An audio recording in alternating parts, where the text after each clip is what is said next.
Welcome to this deep dive, and today we're taking a look at Brené Brown's Dare to Lead. Oh, yeah. It's a really interesting book. Mm-hmm. It's kind of a blend of personal anecdotes, Right. research, and practical advice on how to be more courageous as a leader, and just like in your life in general. I love that. Yeah, it's a good one. And I'm curious, like, did you have any experience with Brené Brown before this book, or? I had seen her TED Talk on vulnerability Right. a long time ago, but hadn't read any of her books. Okay, yeah. I think that's probably a pretty common way to get introduced to her work, right? Mm-hmm. I think I was the same way. And I think it's funny, like one of the things she talks about in this book is how she initially thought that sea level Oh. referred to like down-to-earth sea level people, I remember that. which is so funny and so relatable, right? Like, Yeah. I think I might have thought the same thing at some point. That's such a good point that she brings up, though. Just the humor that she brings Yeah. and the kind of self-deprecation really makes these big topics approachable. Totally. And I feel like that's such a good point to bring up, because one of the core ideas in this book is that vulnerability is not the opposite of courage. Right. It's actually the foundation, Yeah. which I think is such a counterintuitive idea for a lot of people. Like, we're so conditioned to think that vulnerability is weakness. Mm-hmm. But she makes a really compelling argument for why that's not the case. Oh, absolutely. And I think one of the most powerful points that she makes is about what she calls the physics of vulnerability. All right. That you're going to fall if Yeah. you're brave. You have to be willing to. You have to be willing to. And like, that's scary. Yeah, it is scary. And it's like, she talks about how it's not a one-time thing. Mm-hmm. It's a practice. It's a practice. And you're going to like stumble and fall along the way. And she doesn't just talk about this in the abstract either. She shares her own personal experience. Well, it's like the story about her concussion. I was thinking about that story too. That's such a turning point. Yeah. It is. In the book. It really is. And for me, it was like, it made it so much more real, because here's someone who studies courage for a living. Mm-hmm. And even she struggles with those feelings of vulnerability. Yeah, it's kind of like that takes the pressure off. Totally. Yeah. Like, it's okay to not be perfect all the time. Yeah, exactly. And I think that's such an important message for leaders, especially because if we're asking our teams to be vulnerable, we have to model that behavior ourselves, right? Right, and I think that just makes so much sense. Yeah. Like, if I'm asking my team to be open and honest with me about their challenges, then I need to be willing to do the same. Exactly. And it's not just about like oversharing everything. No. Right? There's a nuance to it. There's an intentionality. A lot of it, too, is having really solid boundaries. Yeah, that's huge. And she talks about that in the book, too. And she gives us some really practical tools for applying this, like the square squad exercise. Have you ever tried that one? It's where you like narrow down your circle to those whose opinions truly matter. Right. Which is so helpful, because I think we get so caught up in what everyone thinks. Everyone. Right? It's like social media Yeah. and, just the constant barrage of opinions. Right. And you start to question your own Totally. instincts and your own judgment. Yeah. And it's so easy to get derailed by that. Mm-hmm. But when you have that square squad, it's like you have this grounding force, this anchor that helps you stay true to yourself. And I think that's so important for navigating those moments where you do feel vulnerable. Absolutely. It's like, okay, I'm going to consult my square squad. Yeah. These are the people I really trust their opinions, and I'm going to use their feedback to help me navigate this. Totally. And she also talks about the flip side of that, which is what happens when we resist vulnerability. Right. And she calls it armored leadership. Armored leadership, yeah. It's all those behaviors we use to protect ourselves from discomfort, like perfectionism or numbing ourselves with distractions or needing to be right all the time. Yeah, and those are all things that I think we've probably all done at some point. Totally. It's so relatable. Especially in the workplace. It's like we put on this armor to protect ourselves. And it's understandable, right? Yeah. Like, we're trying to avoid getting hurt. Avoid looking bad, avoid failure. Exactly. But as Brown points out, it can actually be really detrimental to our leadership. Oh, yeah. Because it prevents us from building trust and connection. Right. I'm thinking about that CEO she talks about, who thought that embracing vulnerability meant oversharing everything. Oh, yeah, I remember that story. With his team. Like, Yeah. he wanted to just like drink the Kool-Aid. Right. But he didn't really understand the nuance, the boundaries. Yeah. the intentionality. The intentionality, that's a really good point. Right, and that's a perfect example of how armored leadership can actually masquerade as something else entirely. Because he thought he was being vulnerable, but he's actually just being reckless. And that's not what true vulnerability is about. It's about being selective. It's about being intentional. It's about setting clear boundaries. And being brave enough to show your humanity without sacrificing your professionalism. Exactly. And that's where her focus on values comes in. Because it's not enough to just like identify our values. We have to actually operationalize them, like make them actionable in our daily lives. Make them actionable, make them real. Exactly. And she emphasizes that we need to go beyond like a generic laundry list of values. Right. It's about narrowing down to one or two core values that truly drive us. Yeah. The ones that inform all your decisions. The ones that inform every decision, every interaction, every moment of leadership.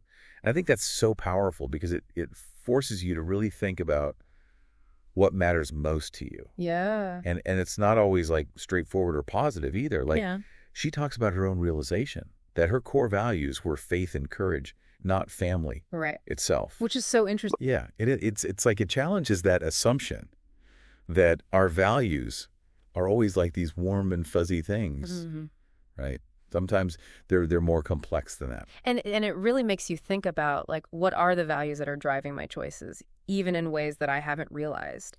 Exactly. And once we have that clarity, she gives us some really practical tips for giving and receiving feedback that's aligned with those values. Oh, yeah. Which I thought was so helpful because I think we often approach feedback from a place of like judgment or punishment rather than genuine growth and connection. And she gives us some really concrete strategies for shifting that mindset. Yeah, and I think that's so important because feedback, when done well, can be such a powerful tool for building trust and fostering a culture of learning. Absolutely. And it all comes down to setting boundaries, being self-aware, and choosing the right environment for those crucial conversations. Right. Choosing the right environment, setting the stage. Exactly. And this is where she introduces that framework, the braving inventory. The braving inventory. Which outlines 7 key behaviors for building trust. And I think we're going to dive into this more in the next section. But I'm just curious to hear your initial thoughts. Like, what stood out to you?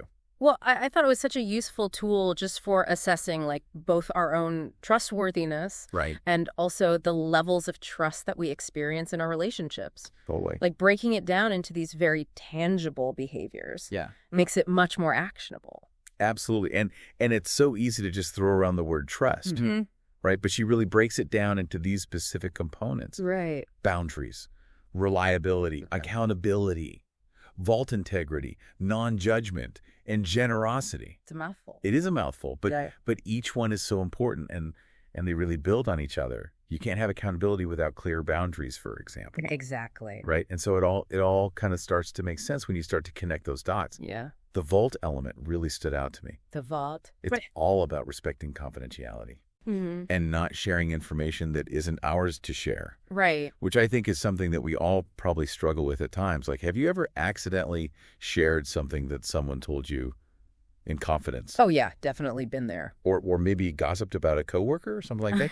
It's so easy to do, but it can have such a huge impact on trust. It can erode trust in those really subtle but significant ways. Totally. And it made me realize that trust isn't just this one-time thing that you earn and then you're done. It's an ongoing process. It's an ongoing process. Of showing up consistently and demonstrating those braving behaviors. Right. And being willing to acknowledge when we've messed up and repair those breaches of trust because it's going to happen. We're all human. Totally. And speaking of messing up and learning from our mistakes, that kind of leads us into Brown's next section, which is on learning to rise. And this is where she talks about, like, it's inevitable that we're going to fall down, right? The question is, how do we get back up and learn from those experiences? Right. And I think she has a really great process for navigating those inevitable setbacks. If you're interested in getting into the braving inventory yourself, there's a link to the full book in the description or a pinned comment. Oh, great. So check that out if you want to learn more about those 7 elements. Awesome. But for now, I think we're going to move on to that learning to rise section and see how we can apply those principles to our own lives. So she talks about this process of reckoning with our emotions and rumbling with the stories we make up about those situations. Yeah, like what do we mean by rumbling with those stories? Well, it's kind of like, when something bad happens, Yeah. our immediate reaction is often to like spiral into all these negative thoughts. Oh, totally. Blame ourselves, blame others. Yeah. Catastrophize. Catastrophize. Exactly. Like they're way bigger than it needs to be. Exactly. And Brown calls those our shitty first drafts, or SFDs. I love that. And recognizing them as just drafts, not the final story, can really help us avoid offloading all this like negative emotions onto other people. Oh my gosh, the SFDs, I relate to that so much. It's like you get some critical feedback at work. Yeah. And your immediate thought is like, oh my God, they hate me. I'm going to get fired. Exactly. It's like, that's the SFD talking. That's the SFD talking, and we all have them. Yeah. It's a natural part of the human experience. But, Yeah. But Brown gives us some really good tools for recognizing those SFDs and reframing them. Yeah. Like, what are some of those tools? Well, one thing she talks about is asking ourselves, what's the evidence for this story? Right. Like, is this really true, or am I just catastrophizing? Yeah. Am I making a mountain out of a molehill? Exactly. Yeah. And sometimes just asking that question can help us kind of step back from that initial wave of negativity. It's like taking a breath. Yeah, exactly. Taking a breath and getting some perspective. And she also talks about those common offloading strategies we use to avoid dealing with those uncomfortable emotions. Right. Like chandeliering. Chandelier. Where we like bottle everything up Right. and then we just explode All over the place. on everyone. Yeah, it's not pretty. Not pretty at all. Or bouncing hurt, where we just kind of like distract ourselves instead of actually facing the discomfort. Oh, yeah. I'm definitely guilty of that one. I think we all are to some extent. It's so much easier to just like scroll through Instagram or, Yeah. watch Netflix than it is to actually like sit with those uncomfortable feelings. But those strategies, while they might feel good in the moment, they prevent us from actually addressing the root cause of the issue. Totally. And developing those healthier coping mechanisms. Right. And speaking healthier coping mechanisms, I loved that story she shared about her own half-assed story. Oh, yeah, Steve. And her husband Steve's response. It was just like, Such a good example of it was so beautiful. support. It was so beautiful and so real. Yeah. She was beating herself up for not being able to do it all. Mm-hmm. And he just like gently reminded her Yeah. that she was doing her best. Under really difficult circumstances. Under extremely difficult circumstances. And that it was okay to not be perfect. So powerful. And I think that's such an important message for all of us to hear. Absolutely. It's like we need to give ourselves more grace. Yeah. And have those people in our lives who can kind of reflect back to us Yeah, that truth that we're doing okay. exactly. And that it's okay to ask for help. Mm-hmm. Like we don't have to do it all alone. And it makes me think about that CEO we were talking about earlier. Yeah. The one who misunderstood vulnerability. Imagine if he had a Steve in his life. Oh my gosh, that's such a good point. Someone who could kind of like help him see that it's okay to not have all the answers. Yeah. To ask for help, to be human. To be human and that it doesn't make you weak. Exactly. It actually makes you a stronger leader. Makes you more relatable. Really? More trustworthy. And it allows you to build those deeper connections with your team. Absolutely. Which is ultimately what it's all about, right? That's what it's all about. Like creating a workplace where people feel seen and heard and valued. Yeah. And Brown emphasizes that this is a practice, not a destination. Right. It's not like you wake up one day and you're like, I'm a vulnerable leader. I've arrived. Yeah, I've arrived. I'm done. Check that box. It's like learning to play an instrument or a sport. You're going to have days when you feel clumsy and off-key. Oh, yeah. But the key is to keep showing up, keep practicing, and trust the process. I love that analogy. It takes the pressure off. It does. Of having to be perfect all the time. Yeah, it's like we're all works in progress. Exactly. And that's okay. And speaking of progress, she shares some really inspiring examples of leaders who are putting these ideas into practice in the real world. Yeah, I was so fascinated by those stories. Like the story of Stefan Larsson, the former CEO of Old Navy. Right. He created this whole culture of vulnerability and learning. It's so different from that traditional corporate culture. Right. Where failure is often seen as like this terrible thing. Yeah, you get punished for it. Yeah, you get punished. You get You're shamed. tired. Exactly. Yeah. But he really flipped that script. He did. He embraced those weekly learning sessions. He encouraged open communication. And he really instilled this idea that failure wasn't something to be afraid of. It was an opportunity for growth. Yeah, it was an opportunity to learn and improve. It's just such a healthier perspective. It is, and I think it makes so much sense. Yeah. Like, why wouldn't we want to create a workplace where people feel safe to take risks, to Yes. experiment, to learn from their mistakes. Right, because that's how innovation happens. Exactly. That's how we grow. And it's not just limited to the corporate world either. Right. She also talks about Brené Brown, Oh, yeah. the educator who's fostering a culture of empathy and connection In her school. in her school. Such a great example And of... it's like how it can apply in different contexts. Yeah, it's like daring leadership isn't tied to a specific industry or job title. Mm-hmm. It's about how we show up in all areas of our lives. Right. It's about creating a space where everyone feels seen and heard And valued. and valued. And she really emphasizes that it starts with those small intentional steps. Yeah, we don't have to overhaul our entire lives overnight. I don't have to become Brené Brown tomorrow. Right? Right? It's about asking ourselves, what's one brave conversation I can have today? Mm-hmm. One small act of vulnerability that might help build trust and connection. And it could be as simple as admitting you don't have all the answers, or Yeah. asking for help, or offering a genuine apology. Those little things can make such a big difference. It can. And I think sometimes we underestimate the power of those small acts of courage.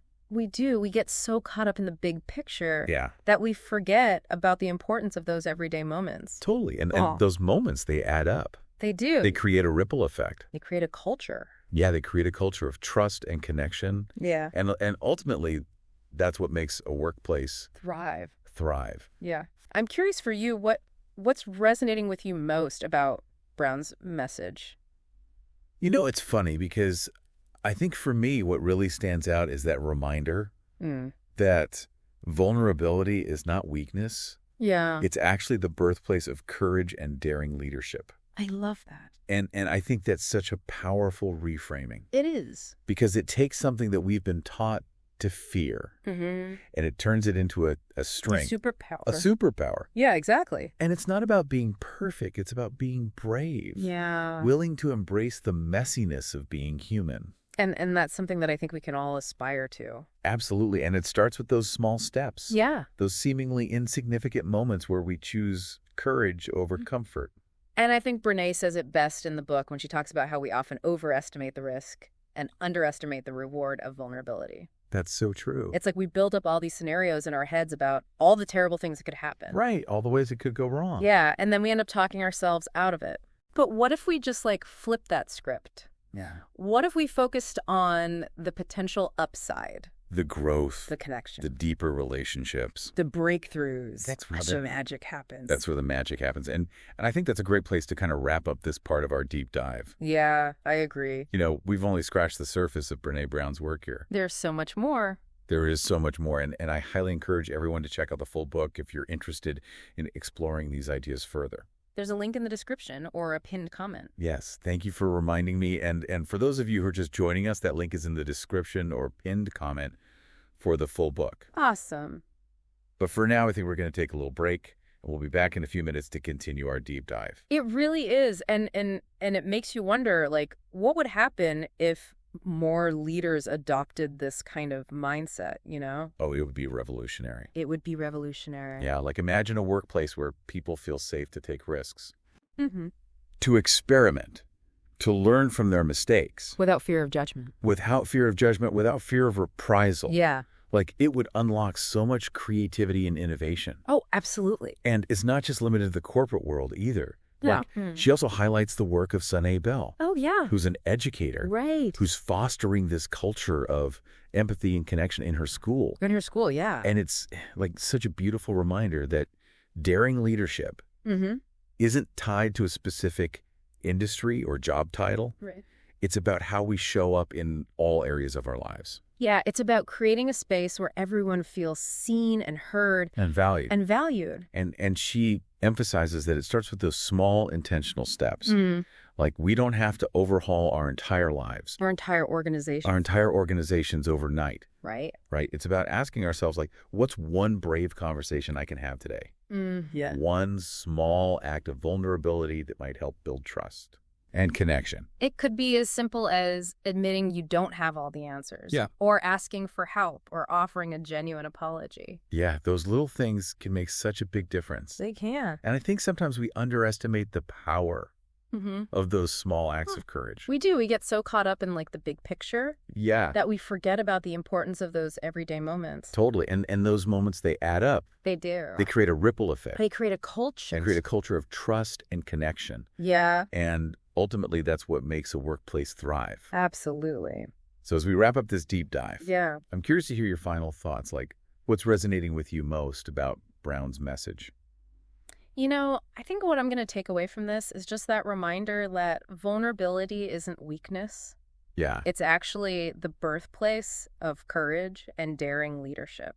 I love that. And I think that's such a powerful reframing It is. because it takes something that we've been taught to fear and turns it into a strength, Superpower. superpower. Exactly. And you know, it's not about being perfect, it's about being brave Yeah. and willing to embrace the messiness of being human. And that's something that I think we can all aspire to. Absolutely. And it starts with those small steps, those seemingly insignificant moments where we choose courage over comfort. Yeah, and I think Brené says it best in the book when she talks about how we often overestimate the risk and underestimate the reward of vulnerability. That's so true. It's like we build up all these scenarios in our heads about all the terrible things that can happen. Right. All the ways it could go wrong. Yeah, and then we end up talking ourselves out of it. But what if we just like flipped that script? Yeah. What if we focused on the potential upside, The growth. the connection, the deeper relationships, the breakthroughs? Exactly. That's where the magic happens. That's where the magic happens. Well said. And on that note,